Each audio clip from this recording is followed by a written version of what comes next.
Here we go. And officially we begin. Welcome to the Educator Spotlight Series, everybody. We have with us today John Gregory. John is the Director of Secondary Services and Programming, and I get that wrong every time, which is why I wrote it down. Because John just recently left his principalship role after several years, so trying to get used to a new title for him. We did put his email address up there. If you, at the end, you want to chat with him, or you had something like, oh, I really like to follow up with him, email me, I can get it to you, or maybe he'll share it in the chat, but we'll make sure we get you his email address if you have questions to follow up. Today's topic, though, is career readiness through an administrator's lens. So welcome, John. Thanks, Eric. It's really good to be here. Yeah. So I'm going to stop sharing my screen so we can see you. All right, good. That's what we're really looking for. And so everybody, this is John. And how long were you a principal with Forest Hills Northern? 16 years as a principal at Northern. All right. And we've been talking a lot about this lately. You're in a new role. So good and bad of the new role. Give us in 30 seconds, good and bad of the new role. Good to support more people. Interesting not to be in a building around students and staff every single day. Yeah. Interesting. You didn't say good. You didn't say bad. You just said interesting. All right. That was totally a political correct answer. All right. But go ahead and we'll take it away. This is your show now. All right. I'm going to go ahead and share my screen as well. Can you see that? Sure can. So as Eric said, my name is John Gregory, new position as Director of Secondary Services and Programming in Forest Hills Public Schools. So I do serve all three of our attendance areas, Central, Eastern, and Northern. I did serve as the principal of Northern High School for the last 16 years. And before that, actually an assistant principal at Forest Hills Central. So I've worked in two of our three buildings for quite a while. Career readiness is an extremely important piece for me to prepare our students for whatever they choose to do after high school, whether it's college, career, trade school, whatever that may be. And that was something that we worked on quite a bit at Northern High School. Obviously, I'm the one here speaking, but certainly only as good as the team and the staff that I had around me. So I'm going to just share some of the things that we did at Northern High School and that Northern continues to work on. And at the end, feel free to ask us any questions. So thinking about what does it look like to be a career-ready student, and what do our students need to have after they get done with their K-12 experience? So stealing obviously some of this work from other places, but they need to have learned how to develop a post-secondary plan that compares lots of different pieces. I'm not going to read all of this to you. We're more than happy to share it. But really, how are we getting them exposed to so many different things? And I feel like as a whole, we haven't done a great job of getting students exposed at the K-12, at least in my experience.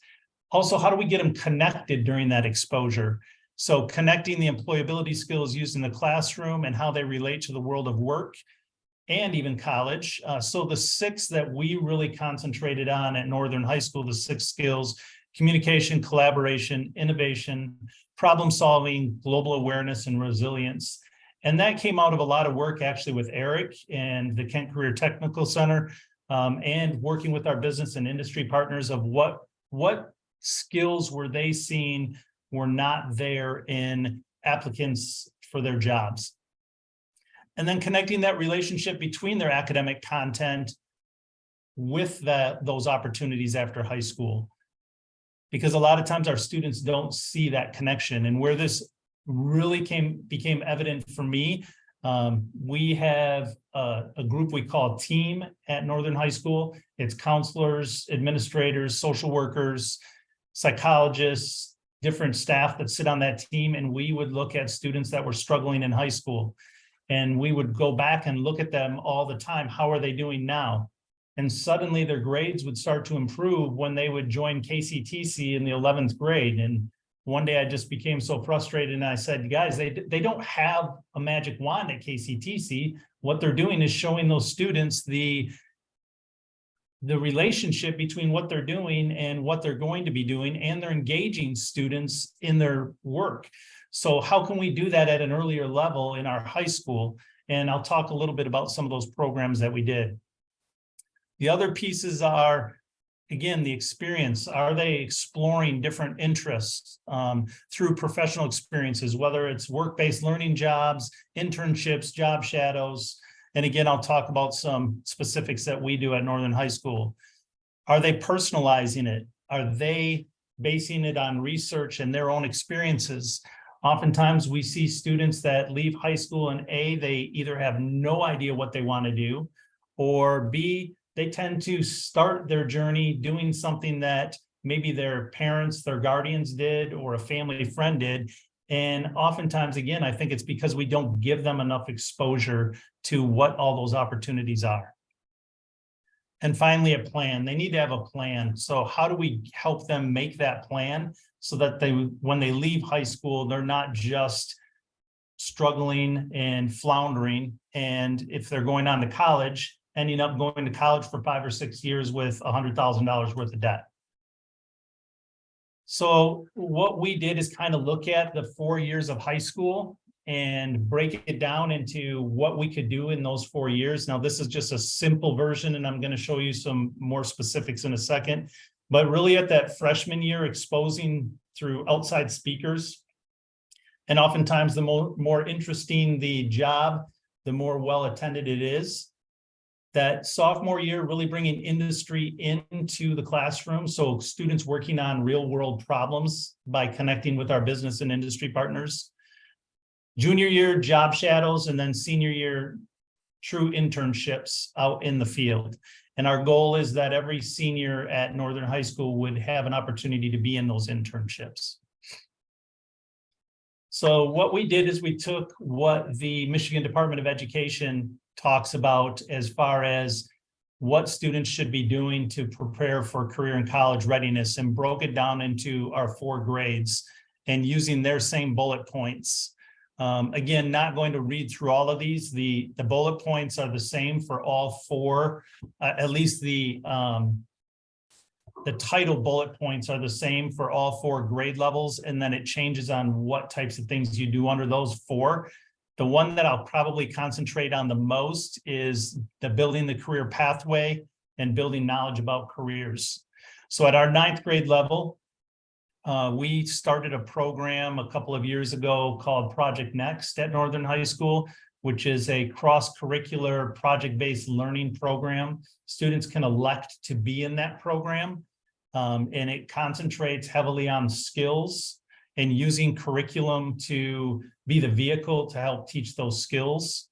So not to say that the curriculum is not important, but oftentimes those skills are just as important. I'll often ask a question to adults: how much of the curriculum that you learned in high school do you use on an everyday basis? Again, not to say that curriculum is not important, but I think oftentimes we use those skills we learn even more than our curriculum in our lives as adults. So in that Project Next, and right now we have about, or Northern has probably about 300 students, 912 that chose to be in that program. So in 9th grade, we really try to get students out of the building to go out into business and industry, and then come back and do something about that. So for example, one of the ones that the students really love to do is they actually go to a miniature golf place and play 18 holes, but they have to study those holes and use geometry to study those holes, and then have to come back and build their own golf hole on a very small level that they then bring in younger students from the 5th and 6th grade to actually come in and play those holes. And they also bring in people from miniature golf places to come in and give them feedback on how they did with those golf holes and how they built those golf holes. So they're using the curriculum to help build on that project. Another one that they do currently is they visit either a local zoo or an animal farm and try to build pieces for those habitats to make it more enjoyable for the animals that are in there. And again, then they bring in people from either those animal farms or the zoos to give them feedback on, would this really work for the animal? And it's all about, again, bringing that outside audience in, which number one, raises the how well the students do on those projects, because it's not just for their peers and their teacher, but it's actually bringing in outside experts to look at that. Same thing with those animal farms or the zoo. They have to look at, they're given one particular animal that they have to study. So what makes that animal unique, or what skills do they have to survive? And then what they do is a fashion show, and that fashion has to incorporate whatever that particular element of the animal is. And they actually bring in people from the fashion industry to give feedback on that. So again, building in those authentic audience pieces is so important. So more on the ninth grade, engaging students and their families, utilizing the career planning assets. We use primarily Naviance in our district. So what planning assessments do they have in Naviance that our students can use? Obviously engaging students in their course planning based on their interest level, and then reviewing and revising our EDP and continuing to develop a talent portfolio. So moving into 10th grade, again, continuing to build on those pathways and the knowledge. And now, how can we take that a step up from what they were doing in the 9th grade? A good example I can give here with our 10th grade is the 10th grade they put the American dream on trial. So the students are studying US history and American literature. And as they put the American dream on trial, the group brings in, or the teachers bring in, local attorneys and judges to give them feedback on the trial itself and how a trial works. And we had a great opportunity this year to actually hold the American Dream trial. In fact, Eric, I think you visited part of it. They got to do it in an actual courtroom this year, which was outstanding. Yeah. Again, same bullet points as before, and I'm more than happy to share this if anybody wants that. 11th grade. I'm sorry, let's go back to 10th grade for just a second. Another piece that we do in 10th grade, because we also have a STEM academy. Through our STEM academy, they have learned how to build or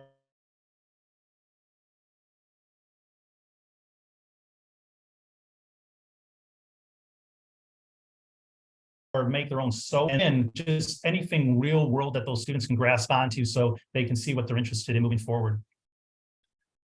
11th grade continues with the real world problems. We're continuing to try to do more job shadows at this level because the Project Next piece is so new.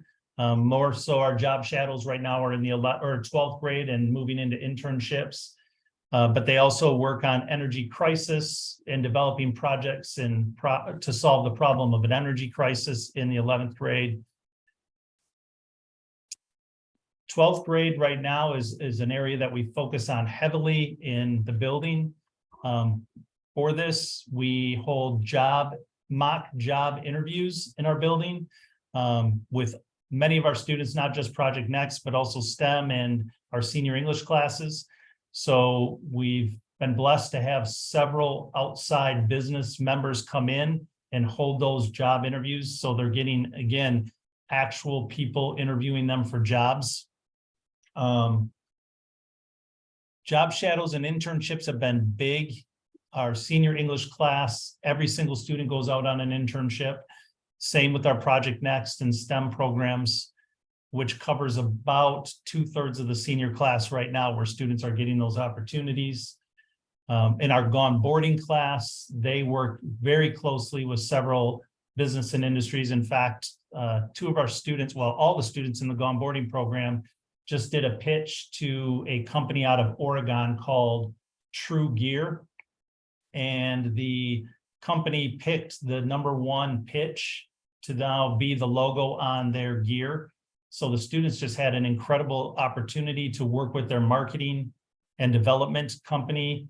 And they just found out that they are going to drop all of the gear that they're making with the logo on February 23rd. And the students are actually going to get 100% of the profits from the company. Wow. So again, they're seeing that connection and that they can really do something in high school that has an impact. I think it's really changed the mindset of some of our students on what they want to do after high school because they've had some of these opportunities.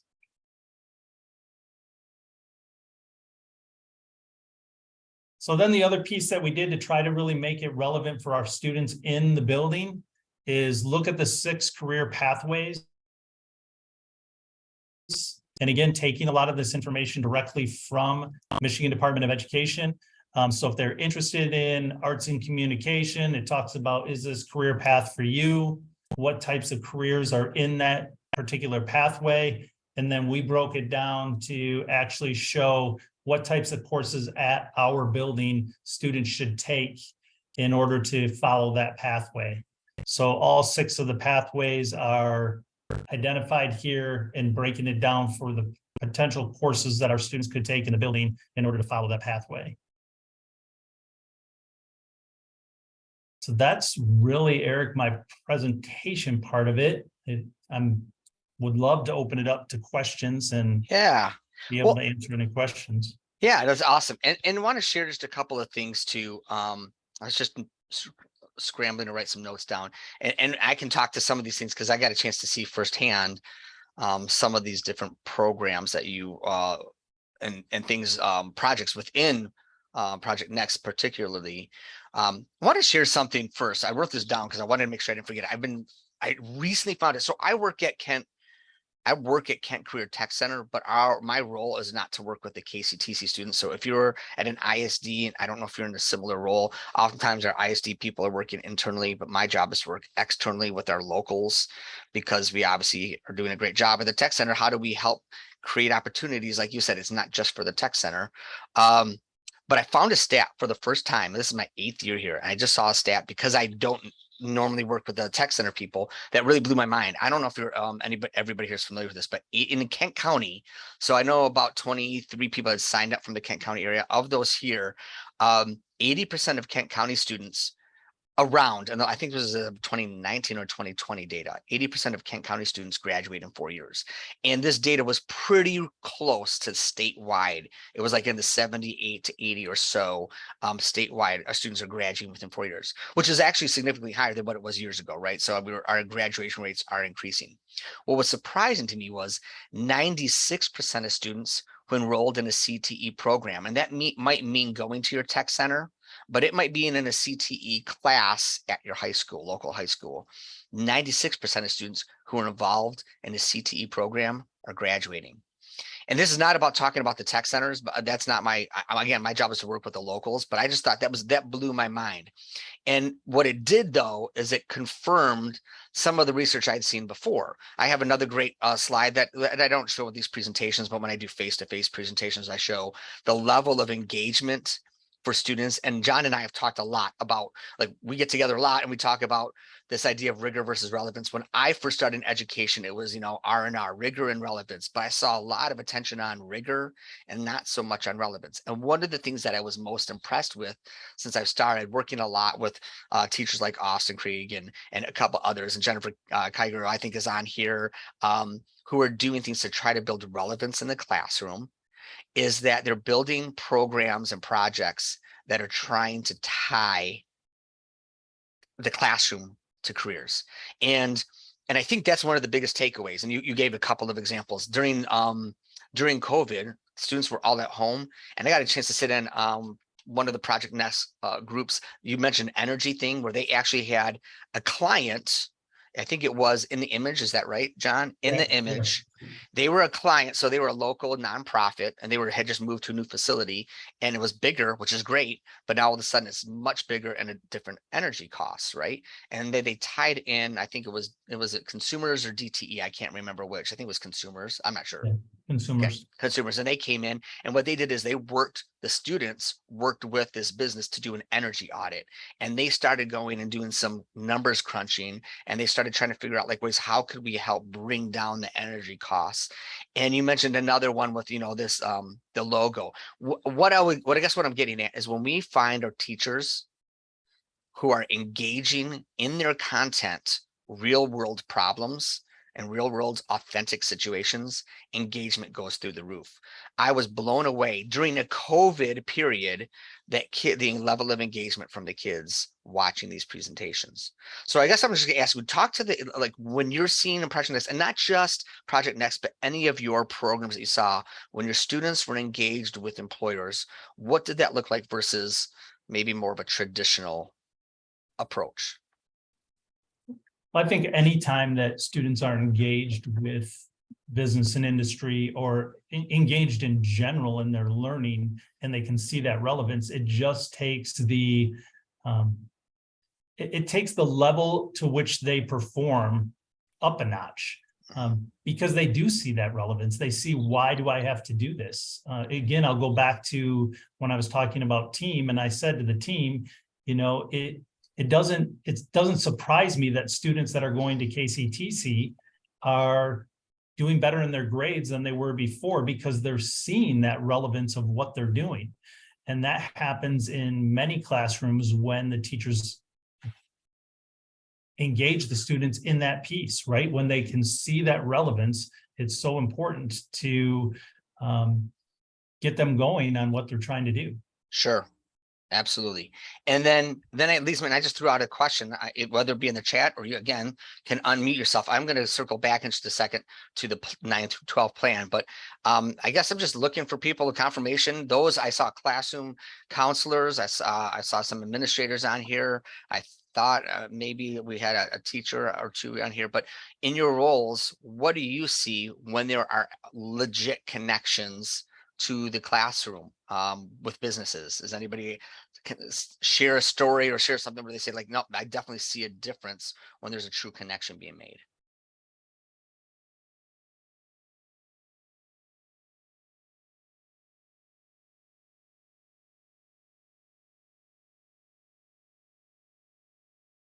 I'm trying to learn to wait through uncomfortable pauses. All right. I'm gonna wait just a couple more seconds, and then I'm gonna jump into the next question. But or you can put in the chat, but feel free to unmute yourself if you have a comment or question about that.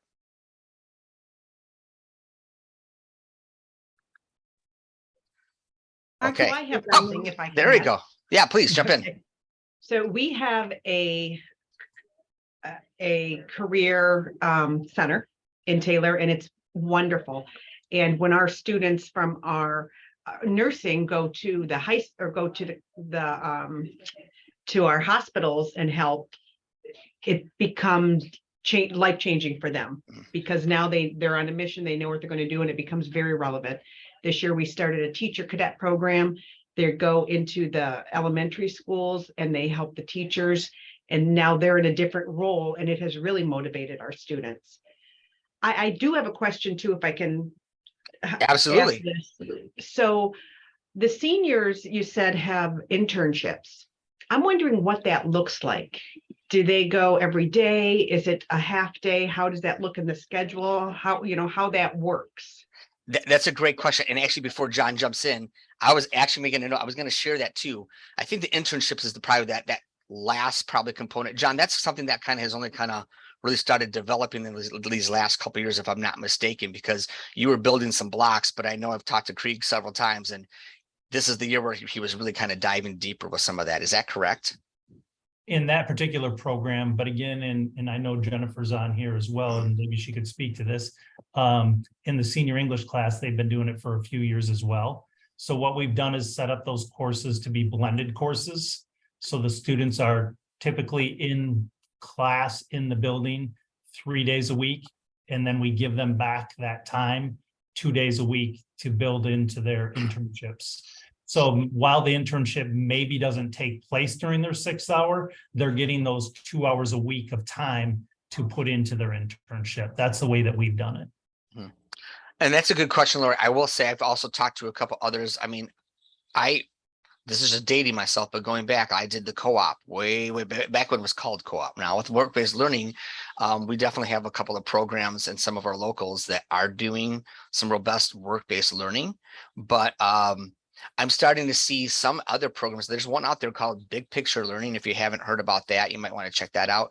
I know we have one of our local private schools, a Christian school that focuses on that, where they're in their employers like 2 days a week. Obviously, there's got to be, we can't necessarily do that in the public schools as easily, but getting the kids out to do authentic internships. I know in the last month's session, we had somebody who was a WBL, a work-based learning person coordinator for their school. And one of the things we always try to push is if you're going to get a kid a job, let's try to make it a job that's tied to their career interests as opposed to just a job, right? That was for me, it was just getting a job that was giving me money. But how do we do some inventories to get kids connected with those? John, is it for both programs or just an hour release, or with Project Next, are they able to do a little bit more time than the other classrooms, or is it still 1 hour a day, 2 days a week? So this year, the Project Next in STEM did 2 hours twice a week, so they were getting 4 hours. Okay. But we're readjusting that for next year, I believe, going forward to just be an hour. Okay. Okay. And just making some notes and comments here. Teresa said relevance is key to anything, but that also the relationships are key too. Students will take in more if they have relationships with the person presenting the info, which is also a great comment. Really would love to get to a place where we're seeing more mentorships in some of our programming. So I like that comment very much. Kylie says, I was going to say, yes, I'm at a career center as well. And we've noticed some students that do not traditionally do well in the traditional classroom excel when we put them in their placements, such as the education center, health programs, and during work-based learning. Absolutely. Absolutely true. And again, if you have questions or comments, put them in the chat. I'm going to shift because I really, one of the reasons why I asked you in here, John, was to talk about this program, a plan. Like you just showed us your plan 9 through 12. And you could maybe, here's what I'm going to ask. If you have, and if you're at the secondary level, or if you're at the elementary level, if you would answer 2 questions. Number 1, do you know if your high school, now if you're not at the high school, it might be harder to know this, but does your high school have a 9 through 12 career plan? And if you don't know it, you can say, I don't know, we might, and I don't know. And if you're not at the high school, if you're at the middle school or the elementary level, or you're at administration, do you have a K-12 plan? Because that's one of the things that I think I'm shifting. And John and I've talked about, I know Amina's on here and I'm actually hoping to meet with her in the next couple of days. Some of my locals, what does a career readiness plan K through 12 look like, let alone a 9 through 12? Do you have specific targeted things that they're doing at each grade band? One of the things that I heard from a colleague several years ago that has stuck with me ever since is the idea that we need to stop random acts of career readiness.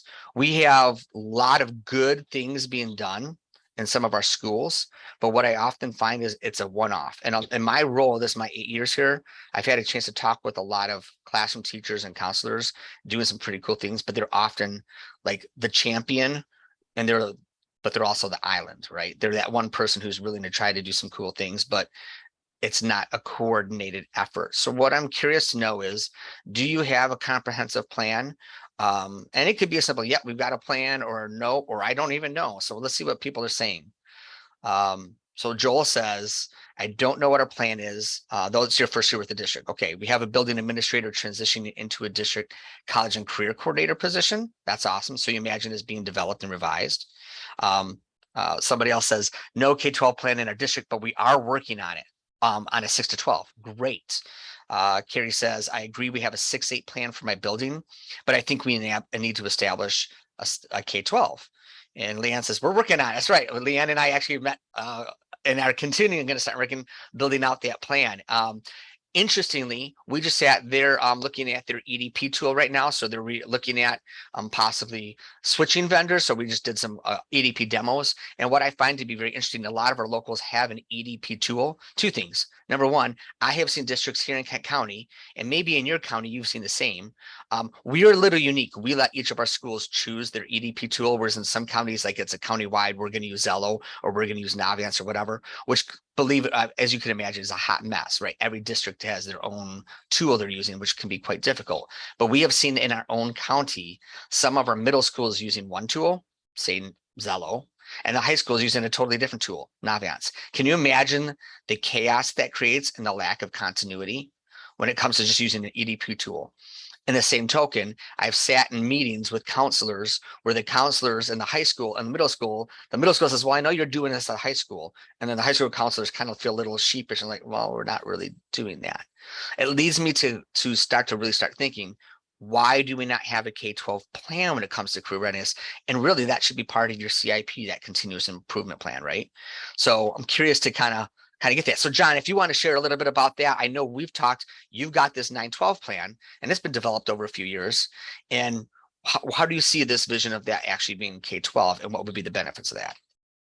Well, and I'll be real honest that the plan is still a goal, right? That plan isn't completely implemented like anything else. You build something and then you work towards implementing the whole piece. But I think having a K-12 plan just strengthens that for all of our students. When I meet with elementary counselors, they're hungry for what can we do to bring more career and college readiness even at that level and start having those conversations. If you haven't been on MDE's site, the Michigan Career Development Model that actually came out in December 2018 actually gives a really good framework to start with a K-12 plan. And that's where we took a lot of what we're doing in the 9-12 plan. But as you were saying, Eric, I think the whole piece of if we're not working vertically in our entire district or in our entire attendance areas, then you may be repeating things or things may get missed if we don't have that concrete plan of what we're doing at each level to prepare our students. Absolutely. And I just threw in the chat, this is what we're doing at Ken ISD. It is not a K-12 plan, but what we did too is build what we call a career readiness framework. So if you don't have anything and you're not using anything in your district or in your county, you can feel free to check that out. And is that your slides there, John? No, that one's actually the Michigan Career Development Model. Awesome. Yeah. Fantastic. So you can look at the DM, and that's what we based our framework around. And you can start saying like, well, what does this look like? And so now my goal is to work with some of my locals to say, okay, here's this framework and here's what the Michigan Career Development Model says. Here's what our framework has, but what does that look like in action? And that's why I always come back to we can come up with goals all we want, but we need to say like, what does this look like? Who's going to own it? And let's face it, we have a lot of counselors on here and the role cannot be completely left to you. At best, you can maybe get in to a classroom once in a while, but you need classroom support in order to embed some of these things. I know we're running out of time as always. I love to do this, but the time is short. So I want to get back to, wrapping things up and kind of giving you some last things to think about here. If you're interested in hearing more about what a plan might look like, you can reach out to me. We'd be happy to chat about that. I know John said he's willing, I think, share slides. I think I don't want to. Yep, I just shared. Okay. I put them in the chat. Fantastic. And especially if you're in Kent County, that's one of the things we're really passionate about is developing a career readiness plan, like coordinated systemic plan of career readiness K-12 is our goal in Kent County. But if that's something they're saying, hey, yeah, we don't have that, and we want to do that, I'd love to kind of just chat a little bit further. Jennifer says I can't chime in because I'm on a bus with students. That's okay, fair enough. Yeah, we do not know what we would hear if she went live, but just wanting to let you know that's something that we're really passionate about is coming up with the K-12 plan. Some upcoming things. I'm going to share my screen as we're wrapping up here. Make sure I get the right slide. Do you see these full screen there, John? Yep. Okay, great. So upcoming PDs, we have more of these educator spotlights. Next month, I have Sarah Guile. She's a middle school teacher, was Spanish teacher, but now she's in a career readiness role. And we actually have a couple of our locals that started doing a career readiness exploratory class at the middle school level. So she's a elective career readiness class. So if that's something of interest to you, we'll be doing that next month. The month after that, we have Allison Dykehouse, who is a dean of students and I think school psychologist working with a STEAM teacher. Their STEM/STEAM teacher, talking about how they embed career readiness at the 4-5 level. So this is at the elementary, upper L, intermediate area. And they do this program where they merge STEAM, PBL, and career readiness all into one. And then in May, I just booked our last date for May 8th. I have a career in college and career readiness counselor, Heather Bernard. She's with one of our local charter schools, talking about a senior success portfolio. So she's going to be talking about that in May. We have other programs. We do some online ones. You can see we said when it's online or in person. March 14th, we have Navigating College Prep. That's an online program. Anybody can sign up for that. March 16th, we have an in-person session. So you don't have to be a county resident or educator to come to this. Well, welcome to do it. It'll be a full day in-person session called Educators in Industry. For lack of a better word, we take educators and we go out on a field trip. We take them to local employers to hear what employers have to say about what you're looking for, what the skills are, what are the jobs that are out there, and how they can tie that into the classroom content. And we actually have educators walk away, hey, can I get their contact? I'd love for them to come in and talk to our students. That's the ultimate goal. And then on April 20th, we have a career readiness network that's in person as well here in Kent County.